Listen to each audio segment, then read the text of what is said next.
Discrimination against Nigerian women. There have been demonstrations and battles for Nigerian women in the last week as the National Assembly failed to approve 5 legislation aimed at amending the constitution to include gender equality.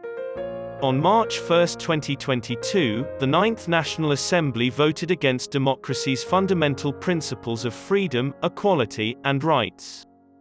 The parliamentarians' yells of "no" and laughing over fundamental rights proposals were a psychological assault on Nigerian women who were watching the vote on constitutional issues. Women's contributions to our independence, democracy, and freedom were ignored in favor of men's hard labor. As a result of ladies like Chief Margaret Ekpo, Chief Olufunmilayo Ransome Kuti, Wuraole Esan, Hajia Gambo Sawaba, Chief Elizabeth Adekogbe, Tanomowo Ogunlesi, Chief Kudirat Abiola, and other outstanding women's efforts, we must forget or let their efforts go in vain. There was a lot of fighting involved. There were numerous hardships suffered by Hajia Gambo, Fumilayo Ransome Kuti and Kudirat Abiola, who perished in the battle for our democratic rights, in the north of Nigeria. It was not only these ladies who suffered. The Nigeria they fought for still fails them and the generation of women and girls that battled for women's rights. We now have a governance structure controlled by males, which gives the impression that Nigeria is a nation populated only by men. Falsehood perpetuated by the patriarchal culture of Nigeria's power bearers for over 2 decades after the country's return to democracy. A country of truth is what Nigeria should aspire to be. Nigeria's democracy would stagnate if women aren't included. Women's exclusion from governance and the persistence of gender inequality are obstacles to Nigeria's significant progress and long-term development. As a result, legislation addressing gender issues is vital. After protests by Nigerian women, the House of Representatives changed its plan to vote again on 3 of the 5 bills on March 8, 2022. Before receiving presidential assent, any law must get 2/3 of the votes of both the Senate, 73 senators, and the House of Representatives, 240 members. Notably, there are 5 gender legislation, each equally vital. For the sake of equality, the Bill on Citizenship intends to provide Nigerian women's foreign husbands citizenship by registration, thus correcting the inequity of Section 26(2)(a), which exclusively recognizes Nigerian males. Injustices from the 1963 and 1979 constitutions were kept in the 1999 constitution. In order to be a citizen, a person must have a connection to their country, have a legal connection to the state, and have the rights that go along with it.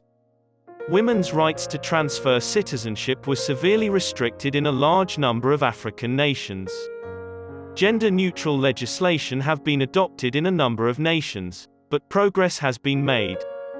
Countries such as Senegal, Sierra Leone, Gambia, Mali, Burkina Faso, Rwanda, Uganda, Ethiopia, Botswana, Mauritius, Algeria, Egypt, Tunisia, Morocco, and others altered their laws to secure equal citizenship rights for all people.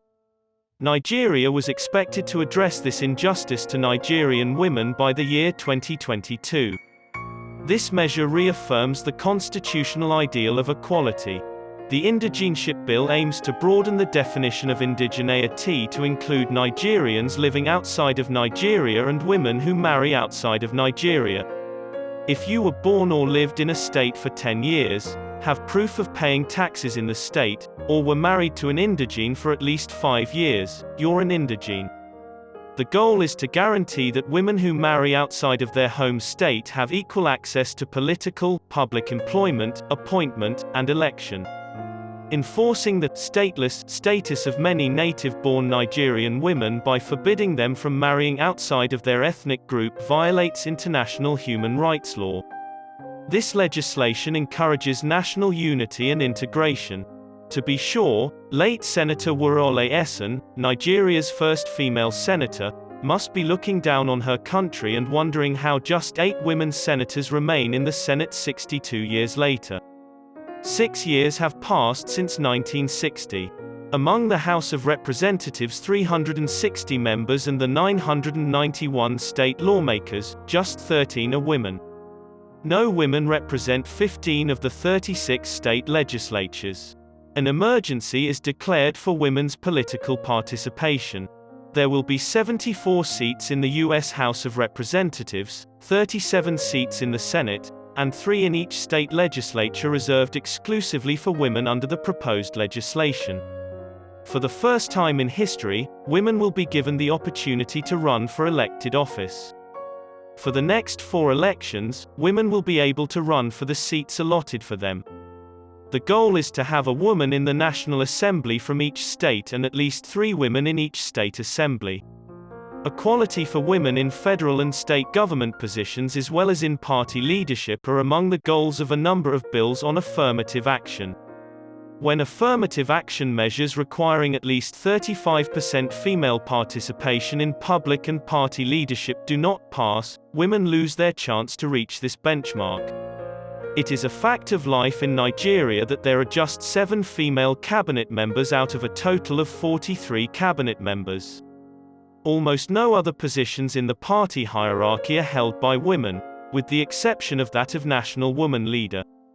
As Africa's wealthiest and most varied country, Nigeria has a unique opportunity to shape the future of democracy in Africa. Since the beginning of its democratic process, Nigeria has been the most cautious when it comes to ensuring the freedom and equal rights of all citizens in its country. Men and women alike have contributed to our country's 62-year independence and 23-year democracy. When politicians acted more out of ego than reason, they put Nigeria behind. However, there is still a chance for our democracy to be rehabilitated. Citizenship, indigenous rights, and a 35% affirmative action mandate for party leadership are all up for re-vote in the House of Representatives. The Senate and House of Representatives must vote and approve all 5 gender bills. Gender equality legislation must be passed by Nigeria's National Assembly for the benefit of women and girls now and in the future.